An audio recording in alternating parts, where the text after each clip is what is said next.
Hi friends, aptitude talks YouTube ఫ్యామిలీకి స్వాగతం సుస్వాగతం. ఎన్టీపీసీ గ్రాడ్యుయేట్ లెవెల్ ఎగ్జామ్స్ అనేవి కంప్లీట్ అవ్వబోతున్నాయి. నెక్స్ట్ అండర్ గ్రాడ్యుయేట్ లెవెల్ ఎగ్జామ్కి ప్రిపేర్ అయ్యేలా మాత్రం కొంచెం అలర్ట్గా ఉండండి. ఎందుకంటే నెక్స్ట్ అండర్ గ్రాడ్యుయేట్ లెవెల్ అనేవి ఎగ్జామ్స్ అనేవి ఎప్పుడు ఉండబోతున్నాయి, అలాగే అండర్ గ్రాడ్యుయేట్ లెవెల్కి సంబంధించిన కాంపిటీషన్ అనేది ఎలా ఉండబోతుంది, మనం ఎలా ప్రిపేర్ అవ్వాలి. నెక్స్ట్ గ్రాడ్యుయేట్ లెవెల్ ఎగ్జామ్స్ దాదాపు చాలా ఎగ్జామ్స్ కంప్లీట్ అయిపోయినాయి కాబట్టి దాన్ని బేస్ చేసుకుని వాటి యొక్క ఎగ్జామ్ ఎనాలిసిస్ లెవెల్ ఎలా ఉంది, ఎన్ని క్వశ్చన్స్ మనం అటెంప్ట్ చేయొచ్చు, అలాగే నెక్స్ట్ ఈ గ్రాడ్యుయేట్ లెవెల్ ఎగ్జామ్ ఇంపాక్ట్ అనేది అండర్ గ్రాడ్యుయేట్ లెవెల్ మీద ఎలా ఉండబోతుంది అనేది చాలా క్లియర్గా ఎక్స్ప్లెయిన్ చేస్తాను. ఎక్కడ వీడియో స్కిప్ చేయకుండా ఎండ్ వరకు చూడండి. ప్రతిదీ చాలా క్లియర్ కట్ ఇన్ఫర్మేషన్ మీకోసం నేను ప్రొవైడ్ చేశాను. అయితే మీరు చేయాల్సిన ఒకటి, మన యూట్యూబ్ ఛానల్ని ఫస్ట్ టైం చూస్తున్నట్లయితే దయచేసి సబ్స్క్రైబ్ చేసుకోండి, అలాగే పక్కన ఉన్న బెల్ ఐకాన్ని ప్రెస్ చేయండి. మన యూట్యూబ్ ఛానల్లో కంప్లీట్గా రైల్వే ఎగ్జామ్కి ప్రిపేర్ అయ్యే వాళ్ళ కోసం కావాల్సిన కంటెంట్ అప్డేట్స్ మీకు చాలా తొందరగా ప్రొవైడ్ చేయడం జరుగుతుంది. ఒకసారి మనం ఎన్టీపీసీ గ్రాడ్యుయేట్ లెవెల్ ఎగ్జామ్ గురించి మాట్లాడుకుంటే టోటల్ నెంబర్ ఆఫ్ పోస్టులు వచ్చేసి 8,113 ఉన్నాయి.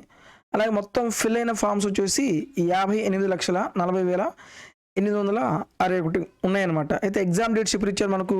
5th జూన్ నుంచి స్టార్ట్ అయింది, 24th జూన్ వరకు కంప్లీట్ అయిపోతాయి అనమాట. అంటే ఓవరాల్గా మొత్తం ఎన్ని డేస్లో ఎగ్జామ్ కండక్ట్ చేస్తున్నారు? 16 డేస్లో ఎగ్జామ్ కండక్ట్ చేస్తున్నారు. అంటే ఎన్ని లక్షలకి? అప్రాక్సిమేట్గా 58 లక్షల స్టూడెంట్కి 16 డేస్లో ఎగ్జామ్ అనేది కంప్లీట్ చేయబోతున్నారు. అలాగే నెక్స్ట్ దానికి సంబంధించిన కాంపిటీషన్ కూడా ఎలా ఉంది మనకు? 719 ఒక్కొక్క పోస్టుకి ఎంతమంది ఉన్నారు? 719 మంది ఉన్నారనమాట. దీన్ని బేస్ చేసుకుని నెక్స్ట్ అండర్ గ్రాడ్యుయేట్ లెవెల్ ఒక్కసారి మీరు అబ్జర్వ్ చేస్తే టోటల్ నెంబర్ ఆఫ్ వేకెన్సీస్ ఎన్ని ఉన్నాయి? 3,445. కానీ అక్కడ ఎన్ని ఉన్నాయి? 8,113 ఉన్నాయి. నెక్స్ట్ ఓవరాల్గా టోటల్గా ఫిల్ అయిన ఫామ్స్ ఎన్ని ఉన్నాయి? 63,26,818 ఉన్నారు. కాంపిటీషన్ చూడండి ఎంత ఉందో. ఒక్కొక్క పోస్ట్కి 1,836 మంది ఉన్నారు. మీరు ఎన్టీపీసీ లెవెల్ తీసుకుంటేనేమో 719 మంది మాత్రమే ఉన్నారు. ఇక్కడ చూడండి ఎంతమంది ఉన్నారు? 1,800 మంది. సో కాంపిటీషన్ అనేది చాలా ఎక్కువగానే ఉండబోతుంది. అయితే మనకు ఎగ్జామ్ డేట్ అనేది ఎలా ఉండబోతుంది, ఎప్పుడు ఉండబోతుంది, ఆ కాంపిటీషన్ ఈ లెవెల్లో ఉంటే మన ప్రిపరేషన్ ఎలా ఉండాలి, సో ఎగ్జామ్ పేపర్ అనేది డిఫికల్టీ వస్తుందా, సేమ్ ఎన్టీపీసీ లెవెల్లోనే ఉంటుందా, గ్రాడ్యుయేట్ లెవెల్లోనే ఉంటుందా, దాన్ని కొంచెం లెవెల్ తగ్గిస్తారనేది దాని గురించి కూడా మనం డిస్కస్ చేద్దాం. ఇప్పుడు చూడండి, మనం గ్రాడ్యుయేట్ లెవెల్ వచ్చేసి మనకు 16 డేస్ ఎగ్జామ్ కండక్ట్ చేశారు. సో ఎన్ని అప్లికేషన్స్కి? 58 lakhs అప్రాక్సిమేట్గా. ఇక్కడ మనకు అండర్ గ్రాడ్యుయేట్ లెవెల్ మనకు 63 lakhs ఉన్నాయి. అంటే దాదాపు ఒక 5 lakhs ఎక్స్ట్రా మెంబర్సే ఉన్నారు. సో ఎక్స్ట్రా మెంబర్స్ ఉంటే మినిమం మనకు 15 డేస్ కంటే తక్కువ ఏం పట్టదు. అంటే 15 to 20 డేస్ టైం ఖచ్చితంగా పడుతుంది. అయితే ఈ 15 to 20 డేస్ టైం అనేది మనకు ఎక్కడ దొరుకుతుంది? ఇంకొకటి, మనకు రైల్వే ఎగ్జామ్ కండక్ట్ చేసేది, ఎస్ఎస్సి ఎగ్జామ్ కండక్ట్ చేసేది టీసీఎస్ఏ. నెక్స్ట్ మీకు ఎస్ఎస్సి క్యాలెండర్ మనం చూసుకుంటే ఎస్ఎస్సి సెలక్షన్ పోస్టులు అనేవి మనకు July 24 నుంచి స్టార్ట్ అవబోతున్నాయి. ఇంకా ఎస్ఎస్సి ఎగ్జామ్స్ అనేవి స్టార్ట్ అయితే మాత్రం కంటిన్యూస్గా మనకు అక్టోబర్ వరకు ఎక్కడ ఖాళీగా ఉండదు. అంటే మనకున్న డేట్స్ ఏంటిది? జూలై లోపు, అంటే ఫస్ట్ వీక్ ఆఫ్ జూలై నుంచి ఎగ్జామ్ డేట్స్ అనేవి స్టార్ట్ అవ్వచ్చు. ఫస్ట్ వీక్ ఆఫ్ జూలై నుంచి NTPC under graduate level exams అనేవి స్టార్ట్ అవ్వచ్చు. అయితే ఈ ఉన్న టైంలో మాత్రం మీరు పర్ఫెక్ట్గా ప్రిపేర్ అవ్వండి. ఎక్కువగా మాక్ టెస్ట్ రాయండి. ఎక్కువగా మాక్ టెస్ట్ రాస్తే మాత్రం మీరు ఎక్కడ మిస్టేక్ చేస్తున్నారో ఆ మిస్టేక్స్ని మీరు ఎలా ఓవర్కమ్ చేయాలి, కంప్లీట్గా అనాలిసిస్ తీసుకుంటే మీకు క్లారిటీ అనేది వచ్చేస్తుంది.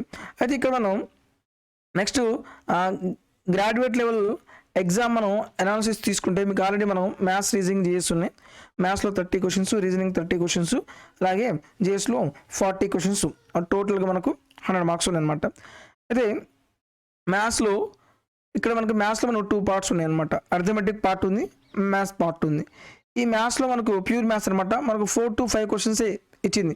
ఎక్కువ క్వశ్చన్స్ మనకు అర్థమెటిక్లో నుంచి క్వశ్చన్స్ ఎక్కువ వచ్చినాయి చాలామంది స్టూడెంట్స్ అని చెప్తూ ఉన్నారు.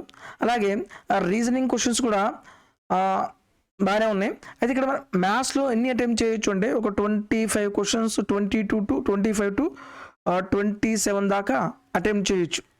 మీకు ఆల్రెడీ చెప్పాను 30 క్వశ్చన్స్లో అసలు 5 క్వశ్చన్స్ మనకు రావు, ఆ క్వశ్చన్స్ మనం చేయలేము, వదిలేసేయండి. ఆ రిమైనింగ్ 25 క్వశ్చన్స్ మీద మీరు బాగా యాక్యురసీ మెయింటైన్ చేస్తూ ప్రాబ్లమ్ సాల్వ్ చేయండి అని మీకు ఆల్రెడీ మీకు చెప్పాను. అలాగే రీజనింగ్లో కూడా మనం దాదాపు ఒక 25 క్వశ్చన్స్ అయితే అటెంప్ట్ చేయగలుగుతున్నారు, అటెంప్ట్ చేసామని చెప్పారు. ఓకే, అయితే మనకు మ్యాథ్స్ రీజనింగ్ దగ్గర పెద్ద ప్రాబ్లం ఏం రాలేదు.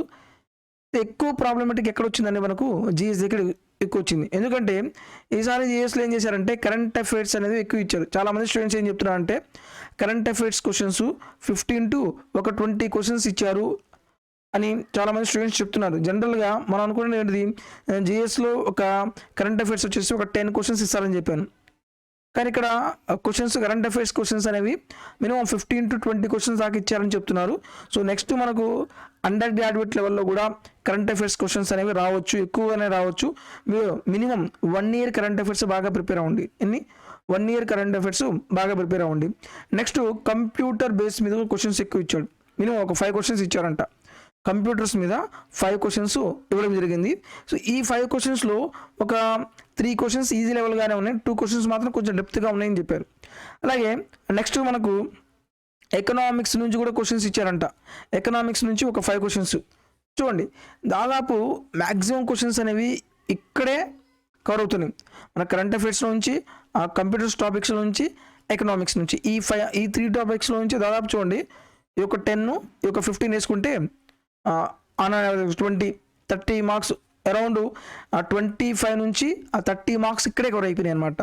సో మీరు జిఎస్లో మీరు ఏం చేస్తారంటే next undergraduate level prepare అయ్యే వాళ్ళు ఈ కరెంట్ అఫైర్స్ మీద, అలాగే కంప్యూటర్స్ మీద, అలాగే ఎకనామిక్స్. సో ఎకనామిక్స్ టాపిక్స్ అనేది కష్టంగానే ఉంటుంది. బట్ ఇందులో ఏంటంటే మనం ఎక్కువగా ఇంతకుముందు రైల్వేలో అడిగిన క్వశ్చన్స్ కానివ్వండి, ఎస్ఎస్సిలో ఎకనామిక్స్ టాపిక్స్ మీద అడిగిన క్వశ్చన్స్ మాత్రం ప్రీవియస్ క్వశ్చన్సే ప్రాక్టీస్ చేయండి. మీరు మళ్ళీ ఉన్న టైంలో కొత్తగా ఏదో సబ్జెక్ట్ నేర్చుకుందామని ట్రై చేయదు. మనకు ఉన్న టైంలో ఎక్కువగా మనం మాక్ టెస్ట్ రాయడానికి కేటాయించండి. మాక్ టెస్ట్ రాయడం, ఆ మాక్ టెస్ట్ని ఎనాలిసిస్ చేయడం, ఏ టాపిక్లో మనం కష్టంగా ఫీల్ అవుతున్నారో ఆ టాపిక్ని మళ్ళీ రివిజన్ చేయడం, ఈ ప్రాసెస్ చేయాలి. అంతేగాని కొత్తగా ఏ టాపిక్ మళ్ళీ నేర్చుకోవడం చేయొద్దు.